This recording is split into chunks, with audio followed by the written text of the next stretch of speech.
Kaixo, zinemazale eta eskerrik asko Zurolako Butaka saioan gaur ere gurean esertzeagatik. Seigarren eguna bizi du Donostiako zinemaldiak eta dagoeneko hasi gara pilatzen, jasotzen eta nola ez kritikarien iritziak biltzen, ikusi diren, eskaini diren filmen inguruan. Normala den bezala gaurkoan ere beste hainbat aipatuko ditugu. Zurolako Butaka saioa, berria, Irutsuleko hitza, Gaztezulo eta Hamaika telebistaren artean egiten dugu posible eta hori egunero azpimarratu nahi dizuegu. Irailak 23, asteazkena, Krzysztof Kieślowski, zinemagile poloniarra izango dugu hizketagai eta ezagutuko dugu bere ibilbidea Iñaki Lazkano irakasle eta zinema adituarekin. Saietuko gara poloniarronen ibilbide hori gurera ekartzen. Bestalde, Donostia 2016ko Kalebegiak izeneko proiektuaren berri ere izango dugu eta denboratxo hartuko dugu ezagutzeko benetan zeintzu dabiltzan proiektu interesgarri honen atzean eta beti bezala kritikarien solasaldian hainbat film aipatu eta iruzkinduko dizkigute gaurkoan bi gonbidatuk ere. Beñat Eizagirre berrierako kritikak egiten dabilena eta Gaizka Izagirre Info 7 irratirako kritikari lanetan dabilena. Horiek aurkeztuta, has gaitezen zinemaratoiarekin.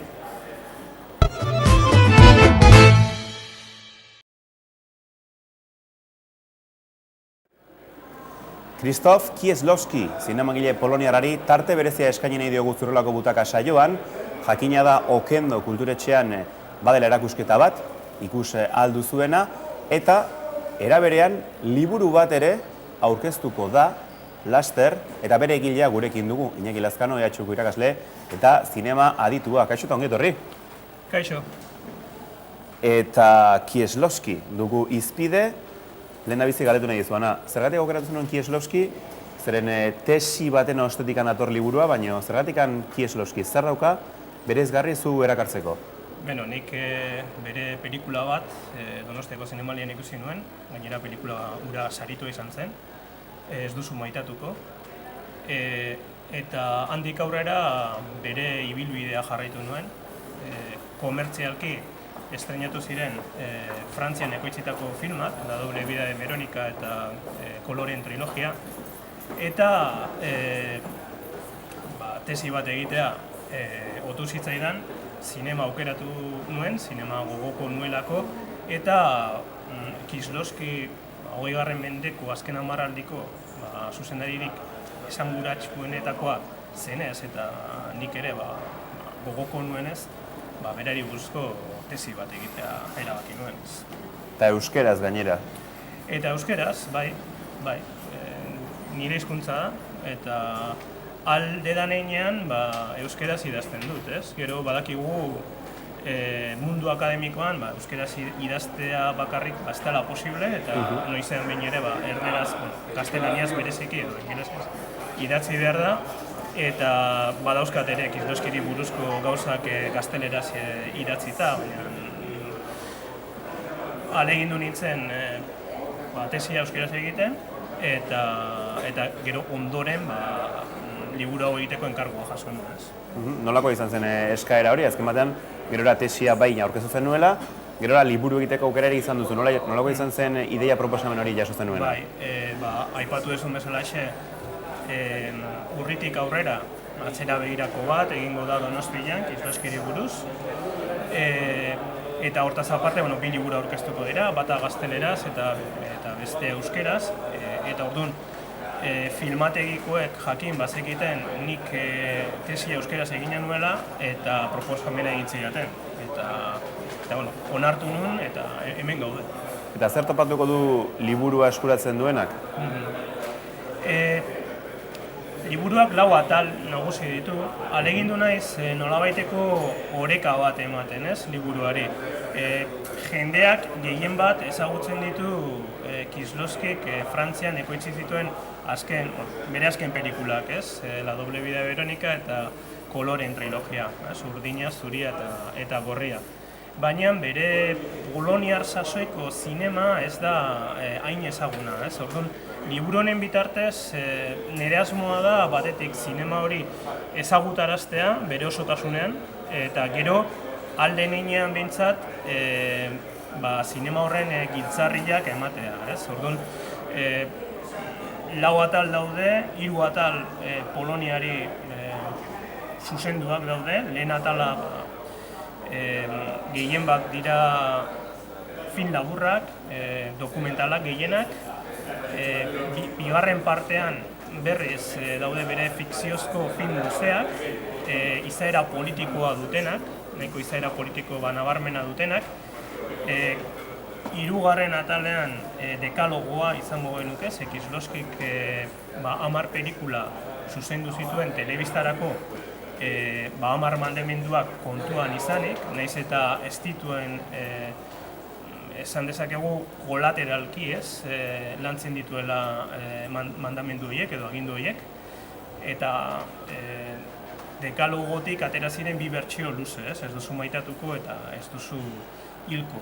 Pelikula hauek arrakasta izan zuten zinemaldietan, Kanen ez duzu hilkok irabazi zuen sari garrantzitsu bat, epaimahaiaren saria, eta Donostian berriz ez duzu maitatukok. Eta hortik aurrera pixkat ezaguna egin zen, esan dezagun Europar mendebaldean, eta etortzen dira bere azken filmak zinema bintzat gogoko duenak ondo baino beto ezagutuko ditu.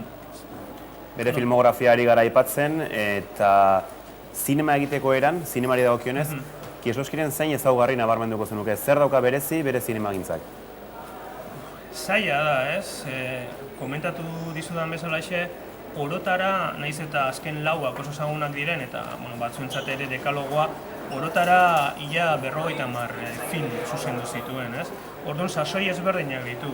Lehen sasoian, aipatu dugun bezalaxe, dokumentalak, film labur dokumentalak dira nagusi, eta bertan egiten duena da gizarte poloniarrean 60 eta 70 garren hamarkadan erretratatuta ez dagoen errealitate hori islatzea, ez? Eta hor bere maisu baten bidea jarraitzen du, Kazimir Karabasen bidea.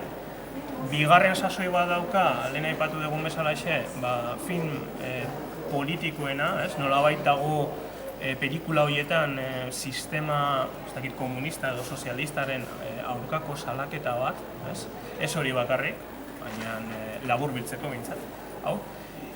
Gero, dekalogoan nolabait urrundu egiten da bere errealitate, Poloniako errealitate politikotik eta gizabanakoaren barne munduan, edo barne munduari buruz gogoeta egiten du, eta gero azken pelikulak beste fase bat, izango lirateke, eta bai estetikoki eta eduki aldetik aldaketa nabarmenak daude, esan dezakegu, igual Poloniar garaian, bere azken garaian, badagoela hola kutsu existentzialista bat, eragina daukana, Camiren literaturaren eragina daukana, baina azken sasoian nolabait itxaropena agertzen da, eta nagusitzen dira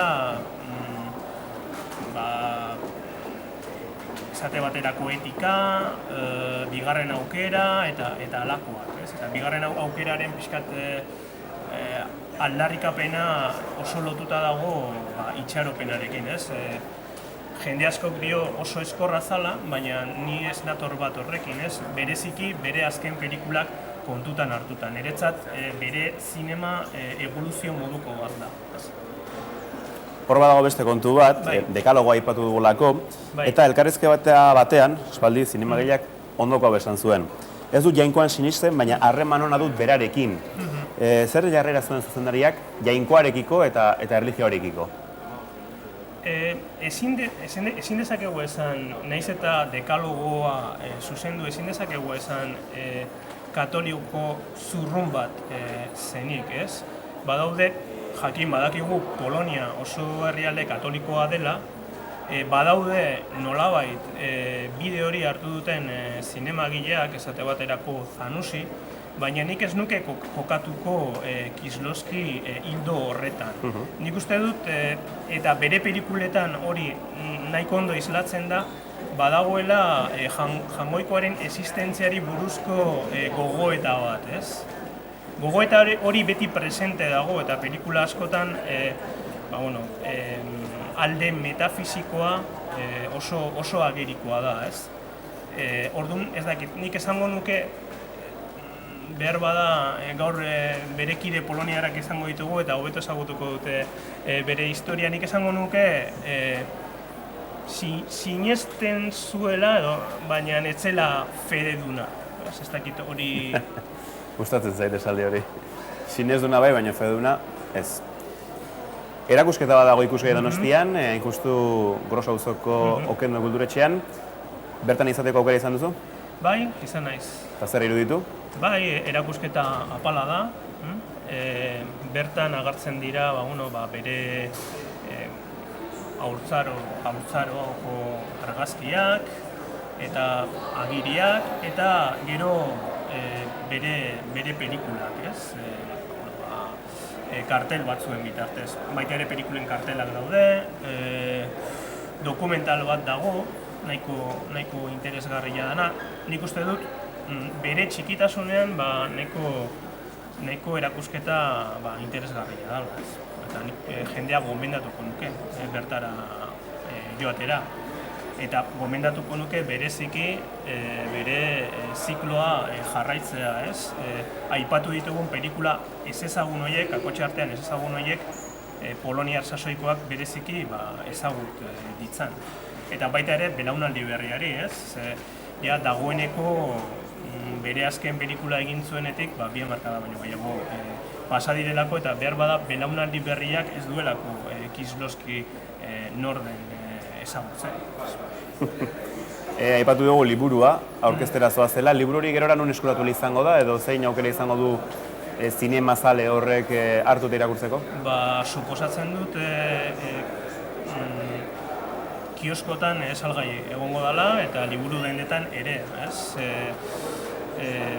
Donostia Kulturak eta Filmoteka, Euskadiko Filmotekak argitaratua da eta behintzat aukera egongo da. Ez nahi zabelaztuko, baina... Erakusketa bat aipatu dugu, esan bezala Okendo kulturetxean ikusgai duzuna, Kieślowskirena, bada beste bat Pasolinirena, Santelmo museoan ikus daitekeena, berak ere ibilbide luzea izan zuen, fase diferenteak dituena ere bai. Ikusteko aukera izan duzu? Ez, Pasolinirena ez dut ikusi. Pasolini gogoko dut, baina nahiago ditut Italiako beste zinemagile batzuk. Esate baterako La Pasión según San Mateo, markatuko diazute gazteleraz tituluak esateagatik, baina, bueno, referentzia bezala ondo dago. Niri ikaragarria iruditzen zait, eta behar bada Jesusi edo Jesusi buruz egin den pelikularik onena, ez? Por cierto, San Mateo bezala estrenatu zen hemen, baina berez da La Pasión según Mateo. San hori behar bada frankismoko kontua da. Niri izugarria iruditzen zait pelikula hori. Eta gero bere beste pelikulak ez zaizkit hainbeste gustatzen, ez? Nahiago ditut bere garaikide izan ziren beste zinemagile italiarren lanak. Baina, fungo naiz. Ea tarterik aurkitzen dudan eta pasako naiz baita ere Santelmotik. Bai, denbora gutxi geratzen da, oraindik ere ikus daiteke urrian zehar ere lasai, baina tira, Kieślowski izpide, segidan Pasolini, eskerrik asko Iñaki Lazkano gurean izateagatik, eta zertxo gehiago Kieślowskiren ibilbidea gurean ere divulgazio bidez emateagatik. Vale, hurrengo arte. Ondo segi. Eio. Eta aipatu bezala, Hamaika Telebistak Pasolini erakusketaren inguruko erreportajea prestatu zuen, eta hain justu hori da ikusiko duguna.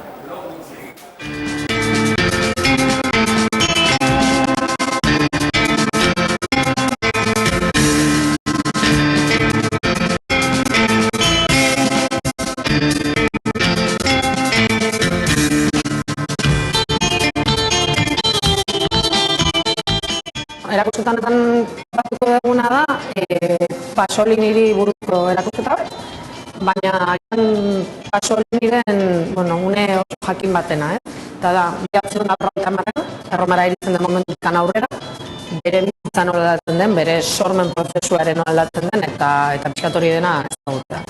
Eta agian gauza nahiko bizia dena ere, askotan hitz egiten dugunean horrelako sortzaile ez egite dugu beraien obrari buruz, baina nik uste dut kasu honetan garrantzitsua dela ere ikustea, berak ere eragina izan zuen hiri horretan, Erroman.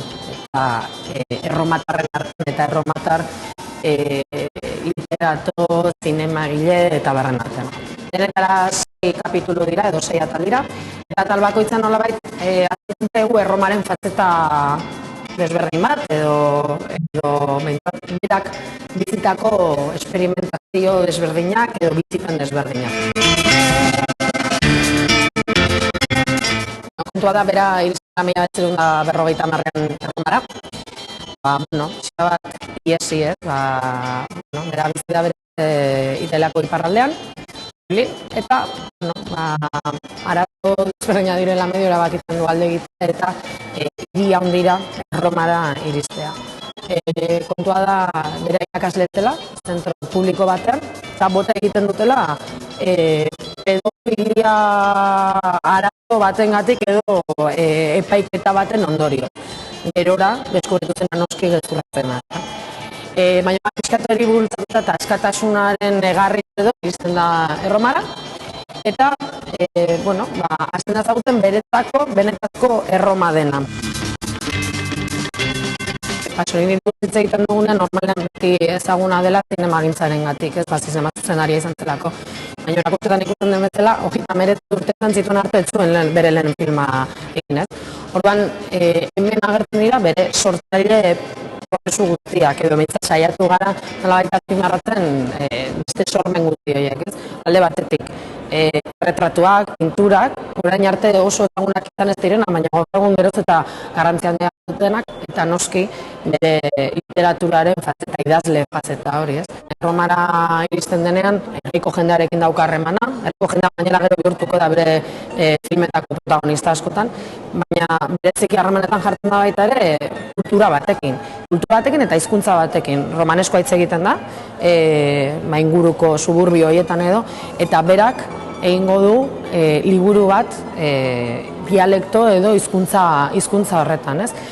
Ragazzi dibita deitzen da liburu hori, eta nolabait berak hor aldarrikatzen duena da hizkuntza gutxituen figura hori. Zinemagile italiarra askoren gidoilari izan zela. Aipatzearren soilik, Lenotte de Cabiria edo Dolce Vita bezalako pelikuletako gidoilari da Pasolini. Baina, egia da berak nolabait badaukala grin hori zinema zuzendari izateko, eta 39 urterekin egiten du bere lehenengo filma, Akatone deitzen dena. Orduan horrazten da, askotan aipatzen den trilogia edo Erromako trilogia, ez dela Akatone, Mama Roma eta La Ricota. Guztietan protagonistak normalen izaten dira bertako pertsonaiak, eta erakusketan oso bitxia da ikustea prozesu guztia nolako den. Alegia, dazkagu storyboard guztiak, berak idatzitako kontu guztiak, filmetako fotograma desberdina pertsonen inguruan eta tokien inguruan egindako lokalizazioak, eta berrez oran prozesu guztia ikusteko aukera daukagu.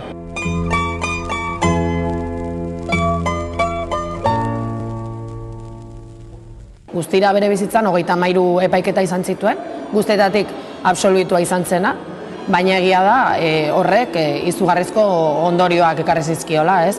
Alde batetik gizartearen aldetik presioak izan zituelako, boteretatik ere noski, baina nik uste garrantzitsuena dela, ez? Berak jarraitu zuela nahi zuena esaten eta nahi zituen mezuak eta ideiak eta barreiatzen, bai bere sorkuntzaren bitartez eta bai bere bizipenen bitartez. La Ricota pelikulari buruz epaiketa egin zuenean, imaginatzeko nolakoa ziren horrelako prozesuak jartzen zizkioten fotograma guztiak banan-bana esateko, epaitzen zaitugu, kasu honetan, fotograma honetan hau aipatu nahi izan duzulako eta hau ez dago ondo, eta orduan berak nolabait defendatu behar zuen fotograma berak egindako lana, ez? Orduan daukagu pieza bitxi hori eta hor proiektatzen ditugu estena desberdinak.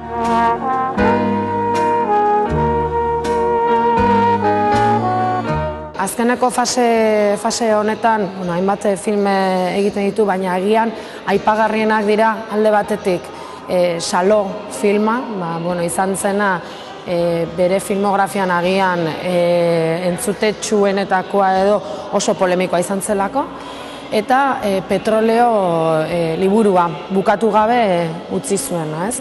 Bukatu gabe utzi zuen hori eta Salo bera ere berak ez zuen ikusi estrenatzen. Zergatik, 1975ean hil zutelako Erromatik gertu dagoen Ostiako portuan.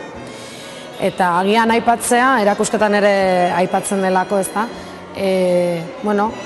hainbat teoria daudela bere hilketaren inguruan, eta bere bizitza nahiko polemikoa izan zen bezala, bere heriotza ere hala izan zen. Gaur egun oraindik ere, bere heriotzaren gatik edo egindako ikerketa zabalik dago. Hainbat datu agertu dira, non aipatzen den ziur aski zerikusia duela bere heriotzak idazten ari zen liburuarekin.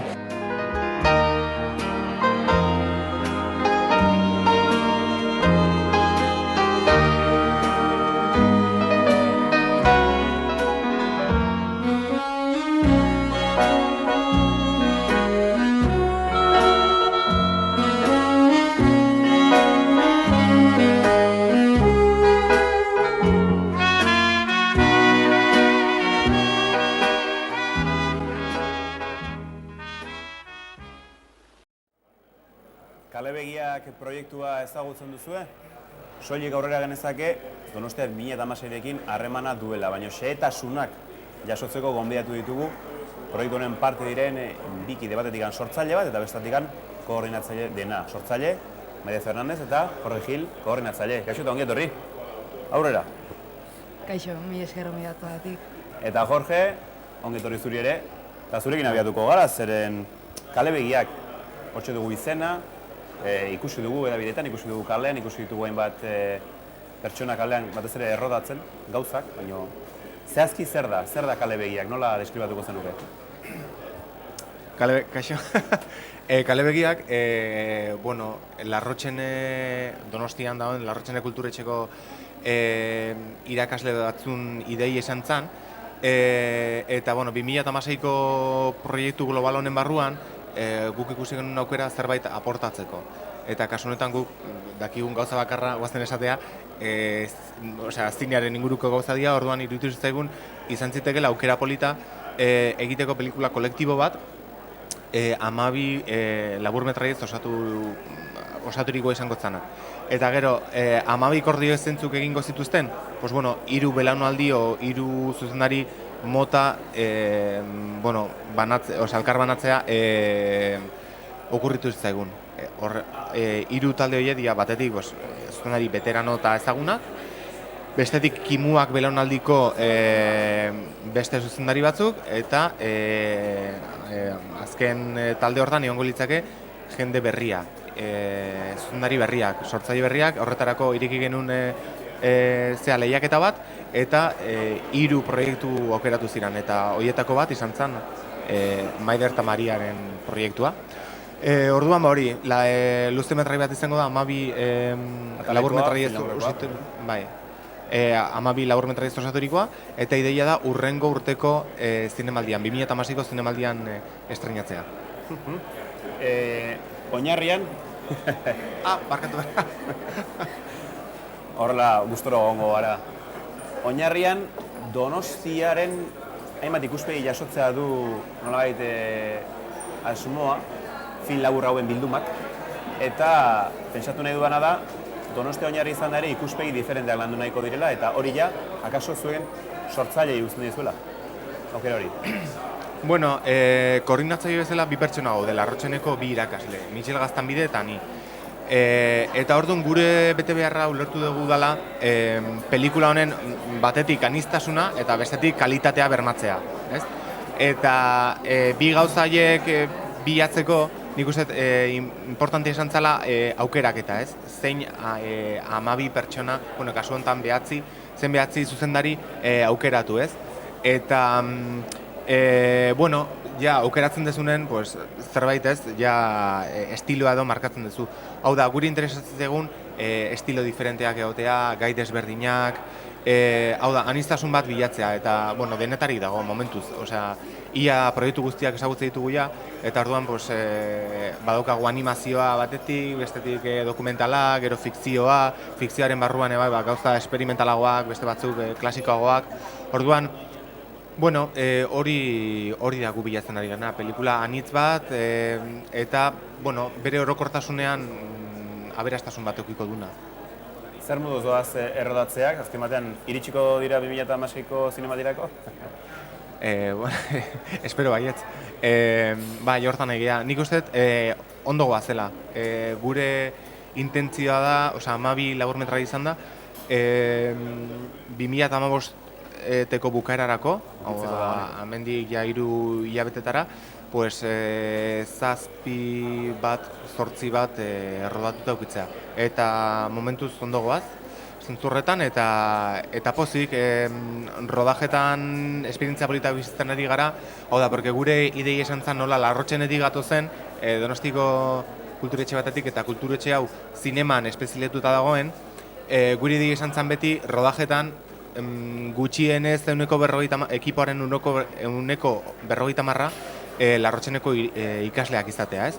Orduan, bueno, hasiera batan baziru diren pixkat erokoria zala, hau da, bueno, porque, claro, pelikula hontan gure asmoa beti izan da, Euskal Herrian eta gure lurraldean dauden teknikorik hoberenak parte hartza, eta zorionez lortu dugu, osea, kriston kartela daukau. Eta hoiekin batera, pues, elkarlanean darabiltz Larrotxeneko ikasleak, ez? Hainbesteko esperientzia ez dutenak, noski. Eta, baino, bueno, nahasketa hori funtzionatzen nahi da, eta momentuz jende guztia pozik, eta, bueno, ea hori ez, urte bukaerarako ja, pues, gutxienez erdia inda dauzkagun. Ea pozik dauden, berari galetuko dugu, hain justu, zen Maider zuzeuk, Maria Lortzarekin, La Vendedora Ambulante izeneko proiektuari zarete lantzen, eta zer aurreratu aldi guzue proiektu honen inguruan eta film labur honen inguruan? Bueno, guk hori Jorgek esan duen moduan, behaiek 9 zinemagile aukeratu zituzten eta gero beste 3rentzako deialdi bat zabaldu zuten.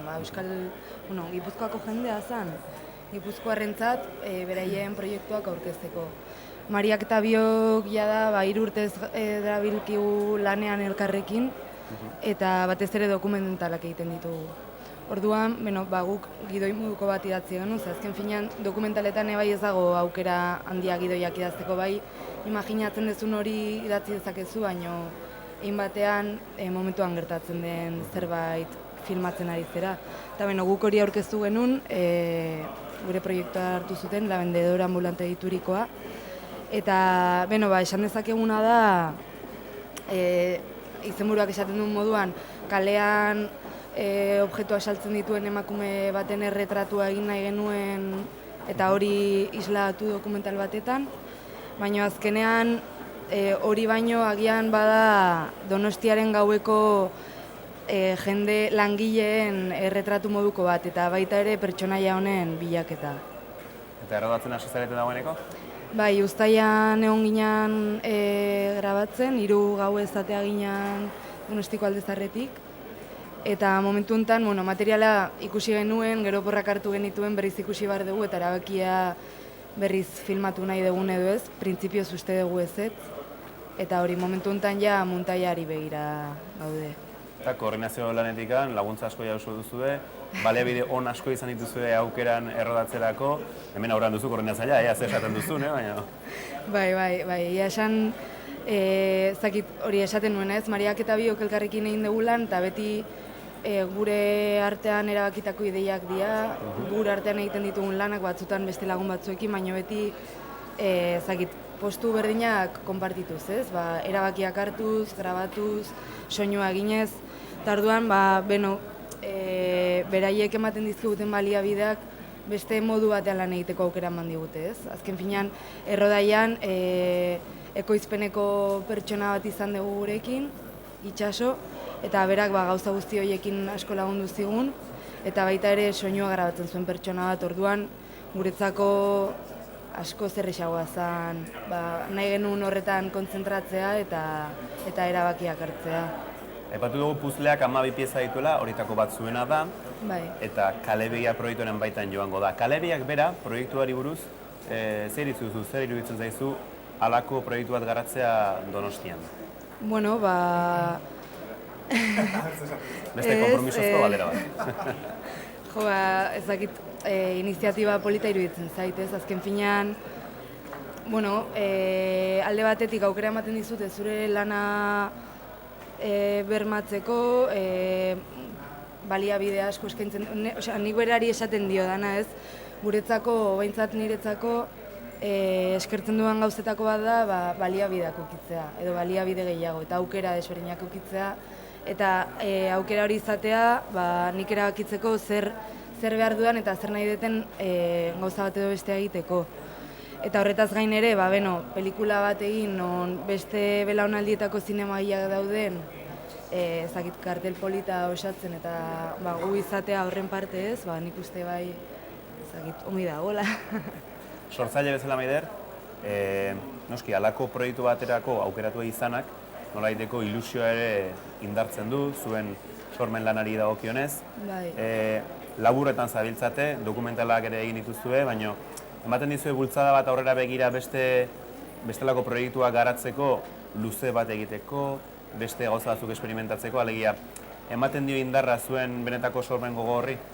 Bai. Osea, ez espezifikoki luze bat egiteko edo fikzio bat egiteko, dokumental bat egiteko, baizik eta azken finean gauzak egiten zoaz, eta erakusteko dira. Osea, naiz eta batzutan esan dezakegunez, nik hau egiten gustatzen zaidalako egiten dut, baina bai jendeak ikusteko edo norbaitek baloratzeko, eta ikusten dezunean zure lana baloratua dela, bai, noski ematen dula, ez? Pentsatzezu, ongi nabil nire gustoko dudan lan honetan, ez? Baina, hori da, batez ere gogoak mantentzen dizkigula. Bai, gaina, Bueno, eski. Bide proiektua da. Ez, baina gaina 75 lan orkestu ziren lehiaketa horretarako, eta 75 lan horietatik aukeratu ziren 3. Etzan guztiz erresa izan aukeraketa hori. Pentsatu behar duzulako batez ere bai osotasunean, hau da, proiektu bakoitzak zer eman dezakeen, proiektuaren osotasunari, eta bai lehiaketa hortan eta bai gainontzeko beste 9 zunari aukeratzerakoan, egia esan guk genula arazo zoragarri bat, ez? Izan zela, genuka lanun aukeratu. Eta adibidez, 9 profesional hoin artean, hau da, 9 aukeratzea bai zai esan zan, porque kanpoan geritu zian, beste zunari interesgarri batzuk. Baina, azken finean honek esan nahi du, gure lurraldean guk uste dugu talentua badagola, lan egiteko gogoa eta grina badagola, eta hori ere bai da pixkat Kalebegiaken proiektuaren oinarri bat, hau da, munduari bai ezagutaraztea hemen nola egiten diren gauzak eta zen nolako profesionala dauzkagun, ez? Aipatu dituzu, 70 gora lan aurkeztu zirela, horrek agerian uzten du gurean sormena soberanez, baina behintzat eskuzabal gabiltzala, ez? Bai, esaten duzuen bezala, hau da, Gipuzkoa oso lurralde txikia da, eta Donostiare bai, baina alata guztiz ere, nik uste dut, kristen profesionalak daudela hemen, ez bakarrik Euskal Herrian, baizik eta Espainian eta mundu mailan karrera profesional oso interesgarriak egin dituzten pertsonak, eta orduan nik uste dut Kalebegiak hori ospatzeko aukera bate bai badala, ez?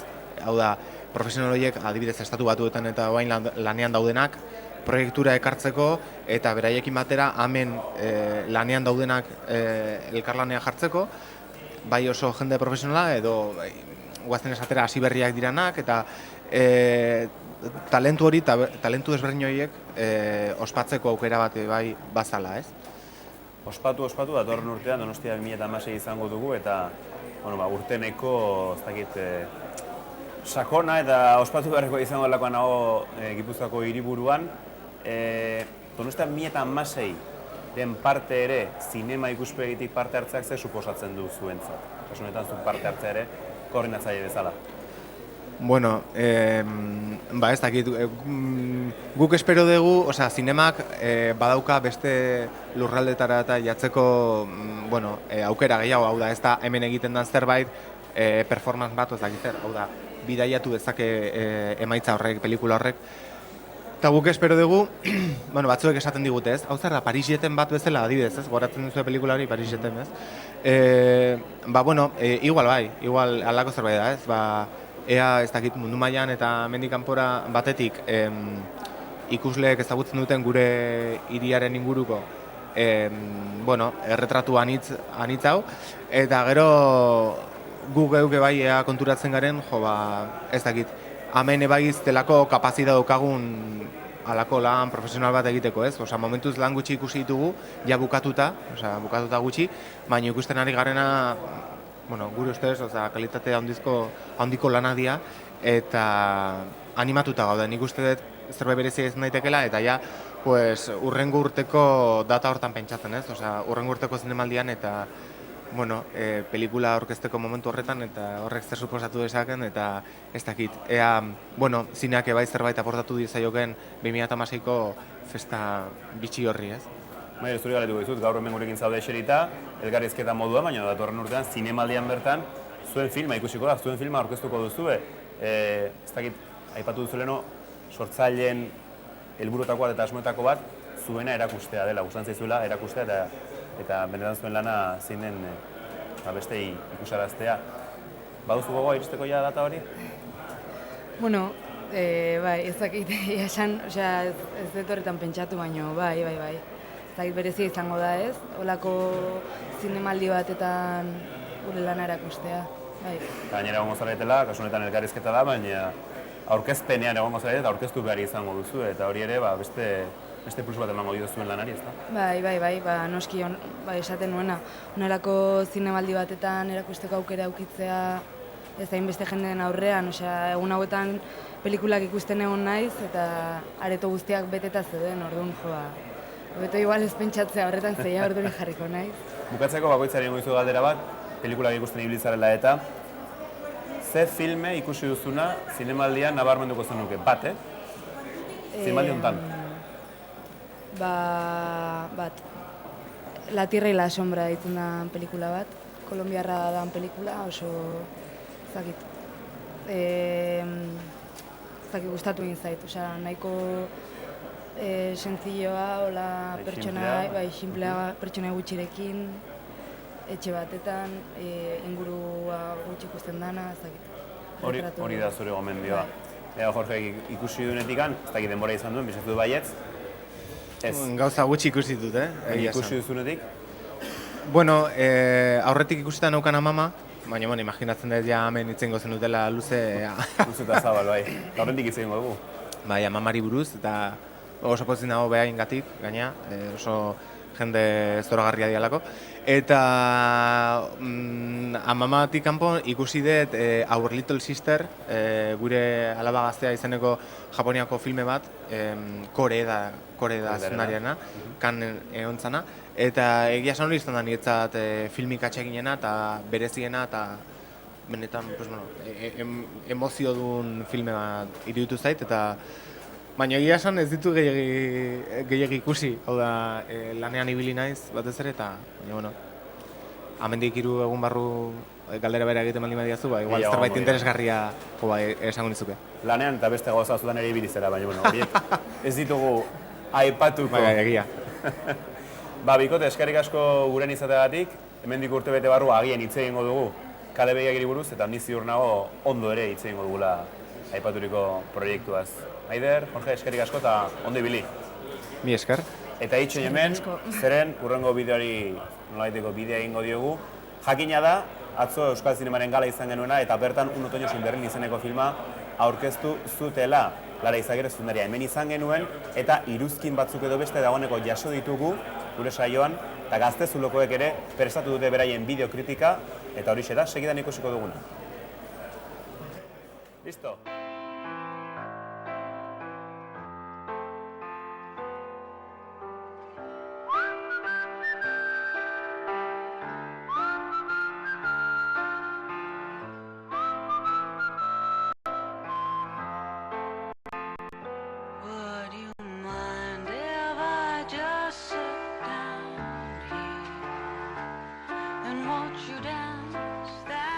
Un otoño sin Berlin filmak Juneren historia kontatzen du.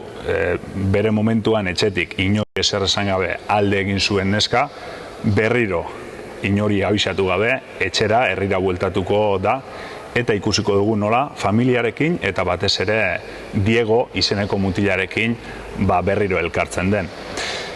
Film oso berezia esango nuke dela Lare Izagirre zuzendariaren lehen fikziozko film luze hau, alde batetik ekintzengatik.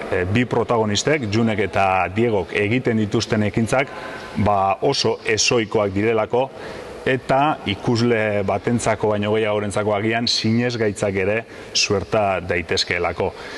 Dena den, esango nuke hori ez dela garrantzitsuena, izan ere film honetan nire irudikoz behintzat Lare Izagirrek sentimenduen gainean hitz egin nahi du, ekintzen gainean baino gehiago. Beste alde batetik, kontatu ere ez du gehiegi kontatzen, eta kontatu gabe, esan gabe aldiz gauza asko uzten ditu. Eta hor ere, nik uste dut, filma bat datorrela zuzendariaren mezuarekin, izan ere iruditzen zait, iraganaren ordez, orainaren eta balizko etorkizunaren gaineko film bat dela. Teknikari dagokionez ere oso berezia da, 4:3 formatu ia karratua erabiltzen duelako. Eta bestalde argazki ere etxeko estenetan, barnealdeko estenetan, oso zainduta dagoelako eta emozioetara asko lerratzen direlako. Azkenik, filma ikusteko badago beste arrazoi garrantzitsu bat, pixuzkoa iruditzen zaidana, eta hori da Irene Eskolar, aktore protagonistaren lana.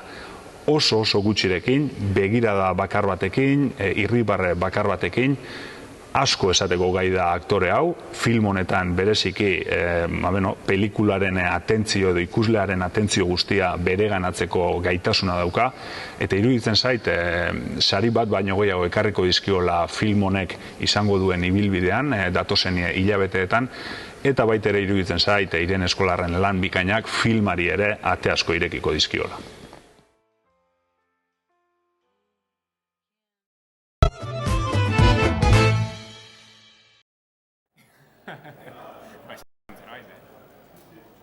Programaren azken txapan beti bezala hementxe ditugu kritikariak, ez? Gaurkoan bat estreinekoz eta besat ezaguna duzuena Zurelako Butaka saioan. Batetik Gaizki Izagirre, Infozazpi irratirako iruzkinak egiten dabilena eta estreinekoz. Kaixo eta ongi etorri. Kaixo, eskerrik asko.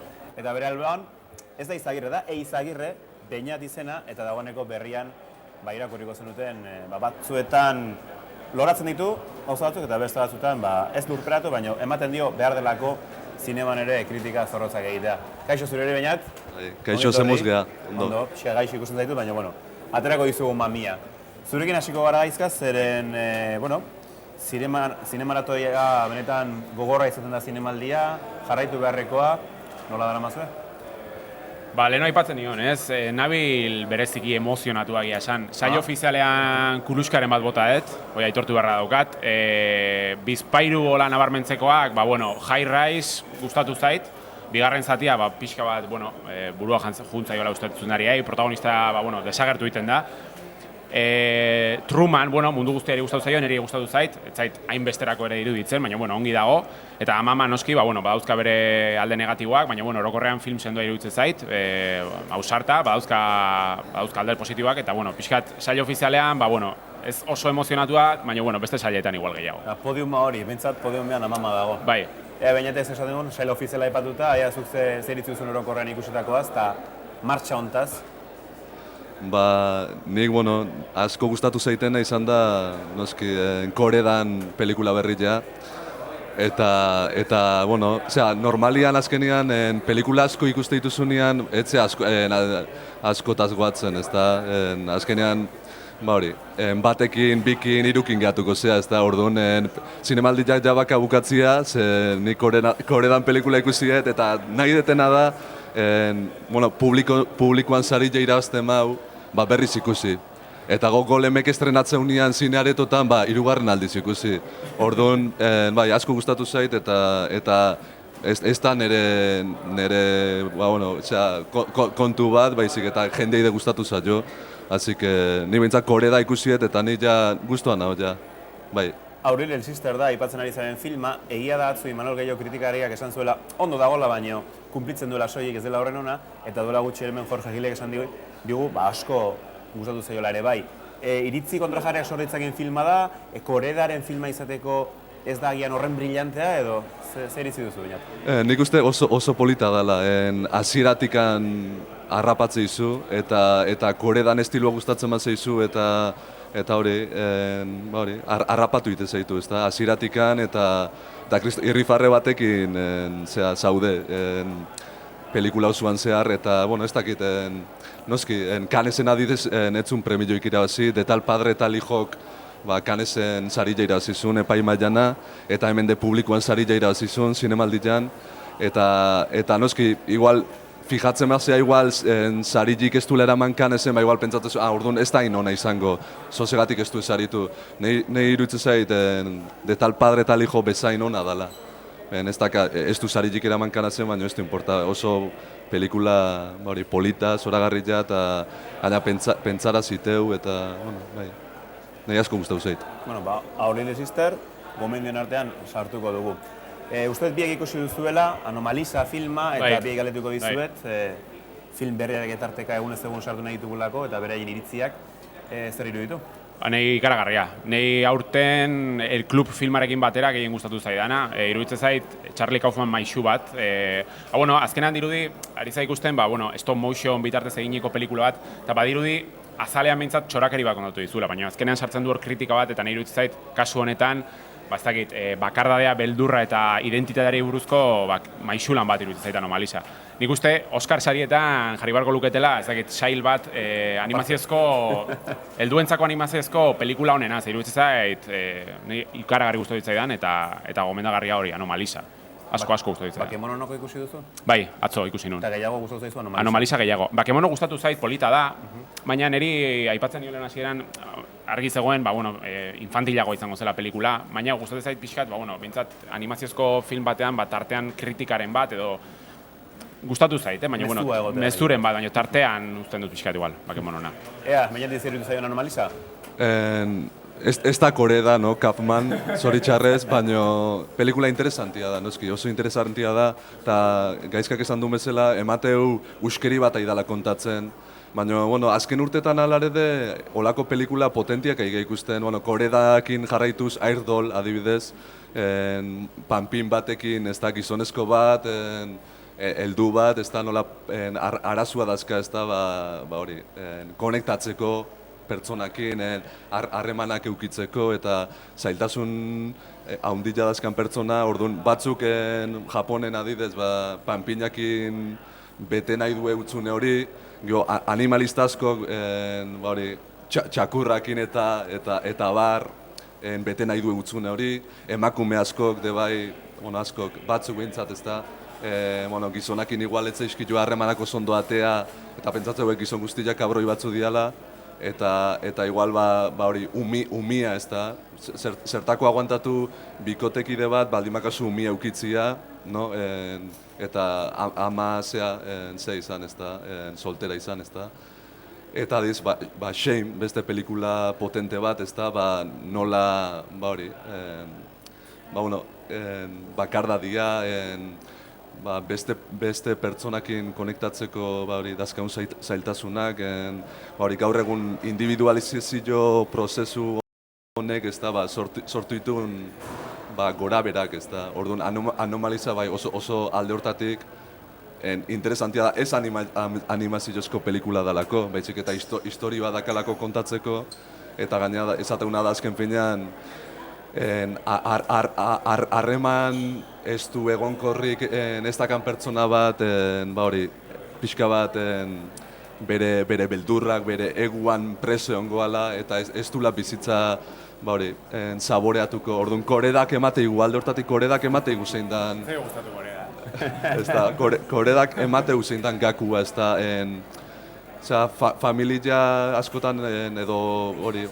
Bikote harremanak eta obligazioa, eta gaur egun ezate obligazioa ez dakiz zer, baina azken benean beharrezkoa deu, ez da, babesa, berotasuna, ez da, bestiakeko,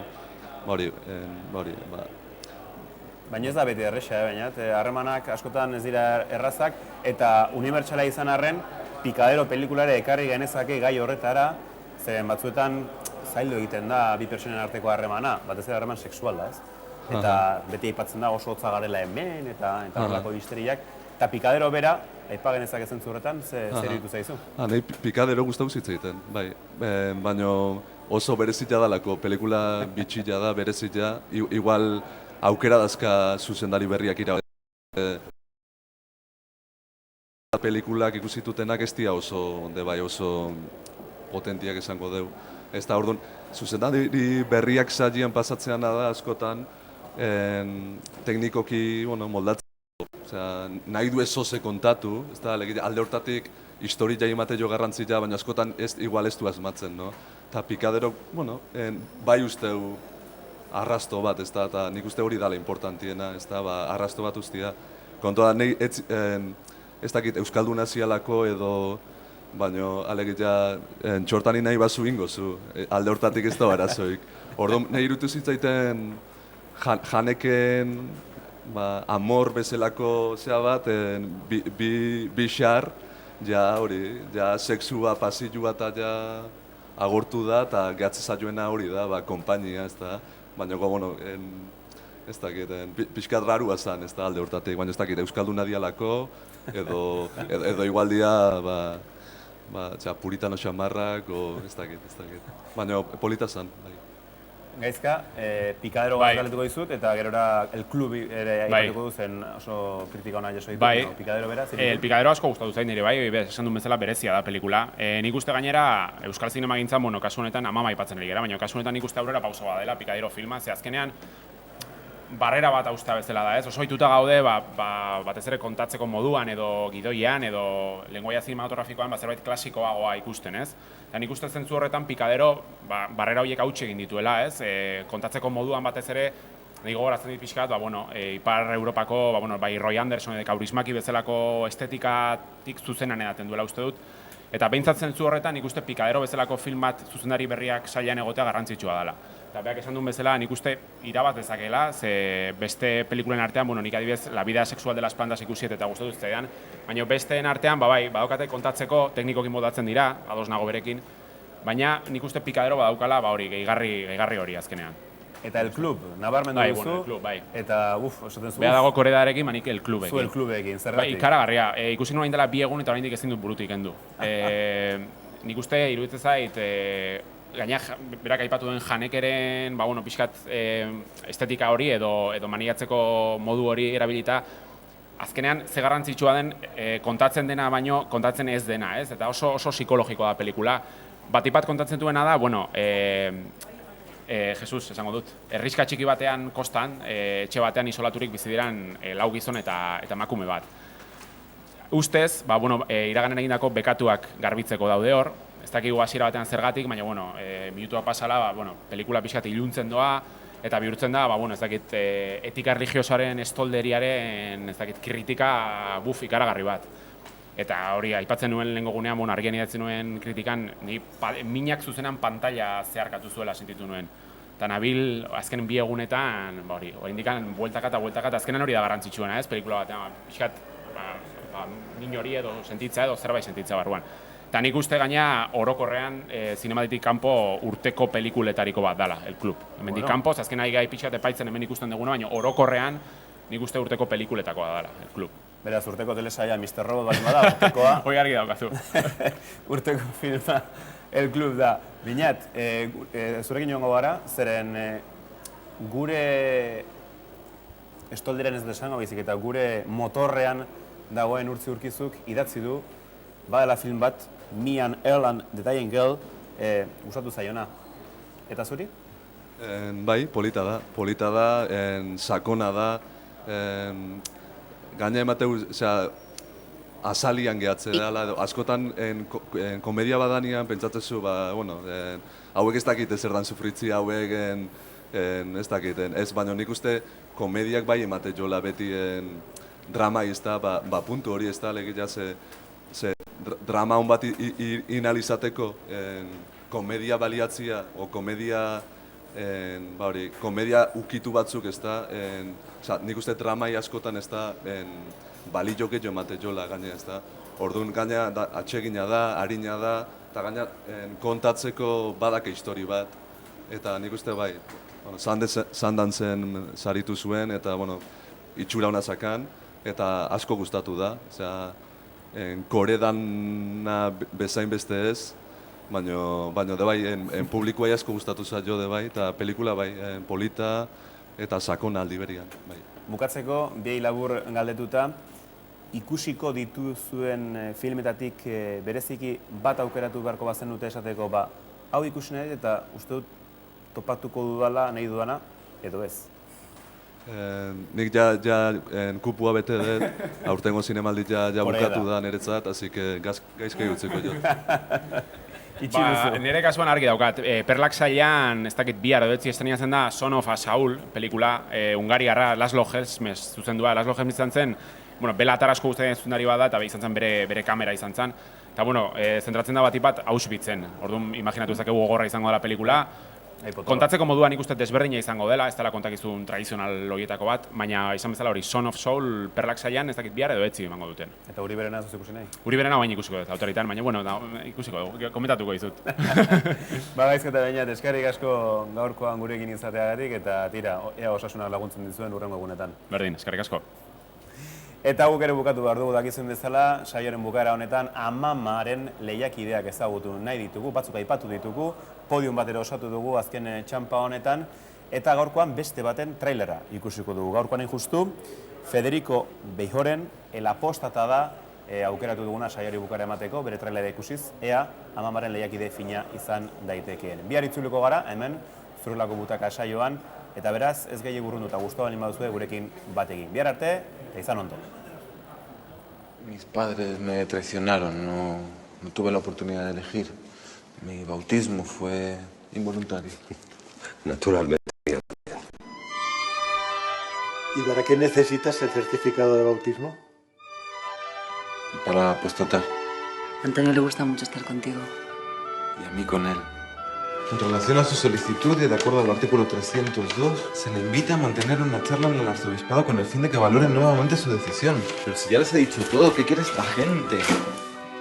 Yo no entiendo nada. Ni yo. Y dime una cosa, ¿ya se lo has dicho a tu madre? La gente es muy mala, Gonzalo. En la familia lo saben. Anda, peluca. Acaba la uni, acaba algo y déjate de tonterías. ¿Sabes lo que es una tontería? Casarse de blanco y llevar a los niños al colegio de Boadilla. Tampoco entiendo otras cosas, como por qué si Dios os ha mandado a ustedes ser pobres, hayan terminado haciéndose ricos. En este punto quiero recordar que mi adscripción a la Iglesia Católica se hizo sin escuchar mi voluntad. Por último, quiero que conste ante este tribunal que la guerra ha sido declarada.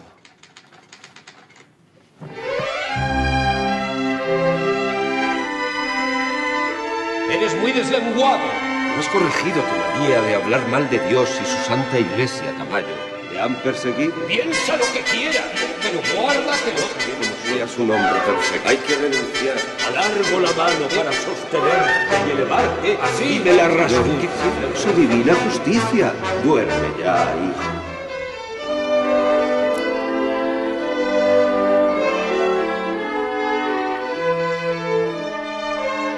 ¿Haz el voto de silencio? Hostia, ¿y te queda mucho?